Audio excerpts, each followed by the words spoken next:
Olá, queridos, paz do Senhor Jesus, pastor Eliseu Rodrigues aqui. Eu quero ser direto, logo são 2 horas da manhã.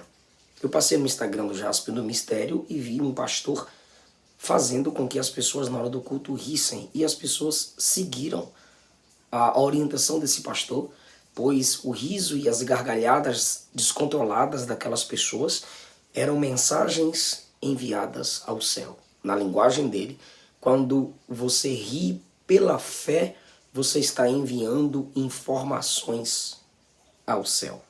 Esse triste fenômeno é chamado de alegria no espírito, a unção do riso, que está presente na vida de muitas igrejas que desprezam a base bíblica para o seu culto. Ou seja, não é a Bíblia que determina como deve ser o culto normalmente, não é? Porque pode haver meninices em algumas igrejas. Mas também não se pode matar as crianças. Nós abrimos as escrituras e ensinamos esses meninos. Mas quando o pastor do púlpito inspira os crentes num banco, ordenando-os a projetarem em si a unção do riso, nós estamos diante de um grupo que, apesar de ser chamado de igreja, valoriza mais a distração, desprezando assim a reflexão, assumindo sobre si os caprichos de uma criatura e colocando esses desejos sobre a soberania da palavra do Criador. Nessa igreja, a diversão ocupou o lugar da devoção. Eles isolam textos sobre alegrias, inspirando risos. E nessa histeria comunitária, eles dizem que está havendo uma conversão da tristeza para a alegria, quando na verdade a verdadeira mensagem gera uma conversão da alegria para a tristeza. É o contrário. Onde houver arrependimento, haverá tristeza pelos pecados. Onde houver uma palavra centrada na cruz de Cristo, os pecadores se entristecerão consigo mesmos e ficarão de joelhos pedindo graça e misericórdia e não rindo, dando gargalhadas durante uma pregação. Não há nenhuma base bíblica para o entretenimento no culto, nem depois do culto, fora da palavra. As melhores experiências com Deus foram concluídas com dores no fim do encontro.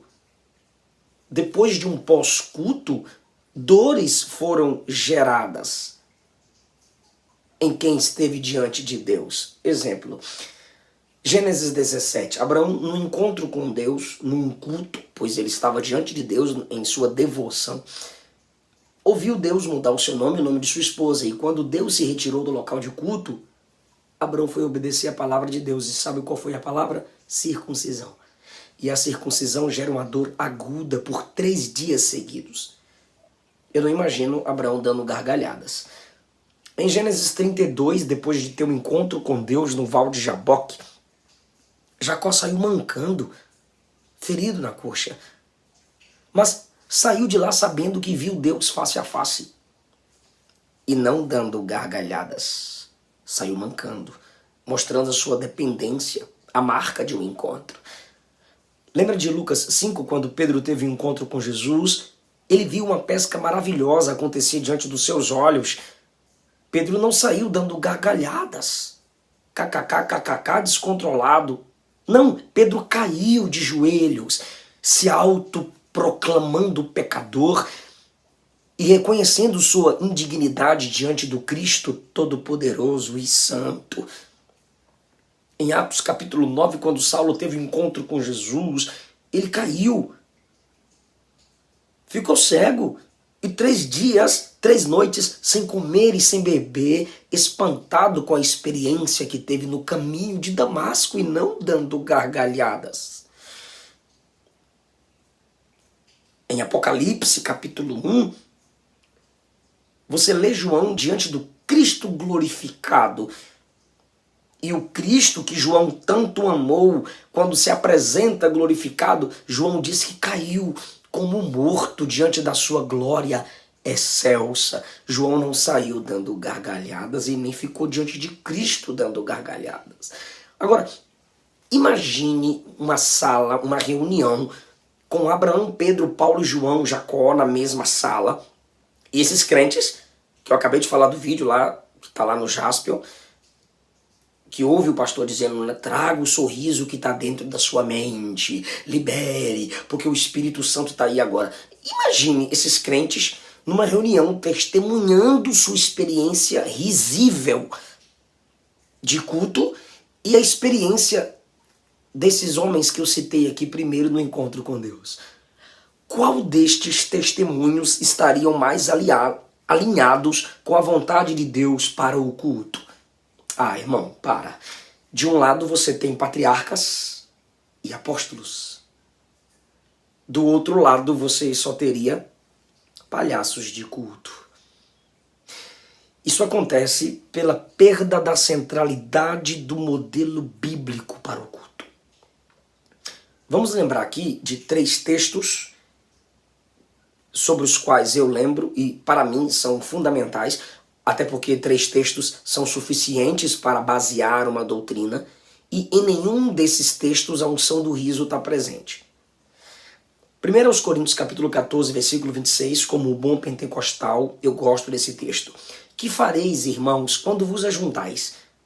Cada um de vós tem salmo, ajuntais, é culto, tá? Quem tem salmo, doutrina, revelação, quem tem língua, quem tem interpretação, faça tudo isso para edificação. Dar gargalhadas vai edificar quem na igreja? Efésios 5,18 é um contexto de culto, pois a maioria dos cultos pagãos eram feitos através de pessoas embriagadas. E o texto diz, não se embriague com vinho, mas enchei-vos continuamente do Espírito. Como? Falando entre vós culto, em salmos, hinos, cânticos espirituais. Culto, cantando e salmodiando ao Senhor no vosso coração. Isso é culto. Onde reunidos os crentes falam dos salmos e glorificam a Deus entre vós. Paulo manda falar os salmos e cantar. O último texto está em Colossenses 3,16, quando diz que a palavra de Cristo deve habitar em nós, igreja, abundantemente em sabedoria. Para quê?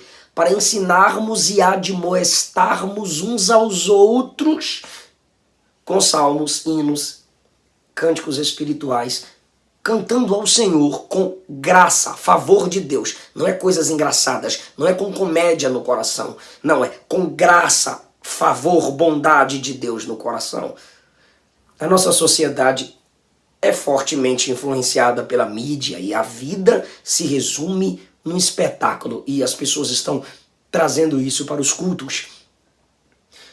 Essas igrejas que buscam o entretenimento e o show para agradar as pessoas não passam de plateias. O púlpito já virou palco e o dilema de alguns pastores dessas igrejas é achar um espaço no culto, na programação do culto, para a pregação do evangelho, porque a programação já está lotada de atrações, campanhas e outras atividades. Se você estuda a história da igreja, você sabe que o ponto alto das verdadeiras igrejas era o sermão. Nas igrejas históricas, o ponto alto de espera era a pregação de domingo, pois as pregações alimentavam a alma e não apenas ofereciam guloseimas espirituais. A mensagem da graça não tem nada a ver com a mensagem engraçada. A graça e o favor de Deus concedido e aplicado no coração do homem não vai fazer pecadores, ímpios, rebelados rirem durante o culto como se fosse o Espírito fazendo isso neles. Quando a graça nos é apresentada, a gente lembra que é pobre, cego, miserável, nu, e a gente se prostra em lágrimas, clamando por ela e agradecendo por ela e não dando gargalhadas. Então, um pastor bem vestido, com microfone e lapela, enquanto engana os incautos, disse a eles que o riso da fé manda informação para o céu. Está errado. O céu não precisa de minha informação. O céu não recebe informação.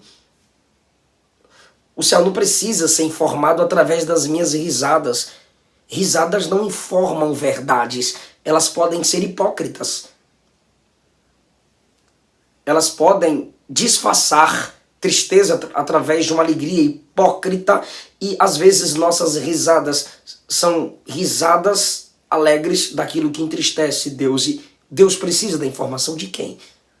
Antes que a palavra saia da nossa boca, mesmo que seja na adoração, o salmista diz que ele já conhece a palavra antes que ela saia da boca, no Salmo 139. A adoração deve ser em espírito e em verdade. Sabe o que é adoração em espírito, irmão? É o culto que nasce da comunhão do Espírito Santo com o nosso espírito. Perceba que não é culto do espírito humano, mas é em espírito, porque é uma comunicação do Espírito Santo com o nosso espírito. Então não é o espírito humano dando informações ao Espírito Santo, é o espírito humano recebendo a ação do Espírito Santo, e o resultado disso é o culto baseado na verdade, que é a palavra. Isso é adorar em espírito e em verdade. Veja que o Salmo 22, verso 25 diz assim: o meu louvor virá de ti na congregação. O louvor virá de ti na congregação. Ele vai cantar a Deus através daquilo que ele recebeu de Deus. Romanos 11, 36 diz: porque dele, por ele e para ele são todas as coisas, glória, pois, a ele eternamente. Isso é culto, porque dele fonte, por ele processo, palavra, para ele destino. Vem dele, passa pela palavra entre nós e volta para ele. A informação que passamos aos irmãos no culto através da pregação, uma visão ou uma profecia, veio do céu. Ela não vai para o céu através de gargalhadas, kkkk. Como disse Colson, a tolerância hoje tem sido usada para chamar o mal de bem e o bem de mal. A gente não é obrigado a tolerar o mal. A tolerância no sentido de você crer de um modo diferente e respeitar a pessoa nunca deve tomar lugar do nosso interesse pela verdade. Abrir mão da verdade por causa de tolerância é o politicamente correto. Isso eu não sou, a igreja não é e jamais deveríamos ser. John Stott, falando sobre tolerância intelectual, ensina-nos a tolerar respeitando a pessoa. Mas isso não nos torna obrigados a respeitar as ideias ou as falsas ideias das pessoas. A mesma Bíblia que diz amai uns aos outros também diz que Jesus é a verdade. A tolerância bíblica é para as pessoas, mas a tolerância dos netcrentes que já vão começar a me criticar aqui é para as ideias. Temos que tolerar as ideias. Não tem que tolerar, não. Heresias, mentiras devem ser combatidas pela verdade. A suficiência das Escrituras deve voltar a ser o princípio regulador da adoração. Os reformadores e os puritanos sempre aplicaram o princípio sola Escritura no dogma que eles chamavam de princípio regulador. E eles usavam o princípio regulador para o culto, afirmando que Deus desaprova todos os modos de adoração que não sejam expressamente sancionados pela palavra de Deus. John Hooper afirmou que nada deve ser usado na igreja que não seja apoiado pela expressa palavra de Deus. William Cunningham, no mesmo pensamento, disse que é injustificável introduzir na adoração da igreja qualquer coisa que não venha da aprovação das Escrituras. Aí, os adeptos da unção do riso vão dizer que quem diz essas coisas são formalistas, adeptos de cultos frios. Não. Pois esses reformadores e puritanos que aplicaram esse princípio que eu acabei de falar, o regulador do culto, também usaram esses mesmos princípios contra o frio ritual e formal, até contra as vestes sacerdotais e as hierarquias da Igreja Católica Romana medieval. Principalmente os reformadores ingleses se opuseram aos elementos do formalismo litúrgico da Igreja Anglicana, que era uma imitação emprestada da Igreja Católica. Então eles também lutaram contra o formalismo frio e congelado de muitas igrejas.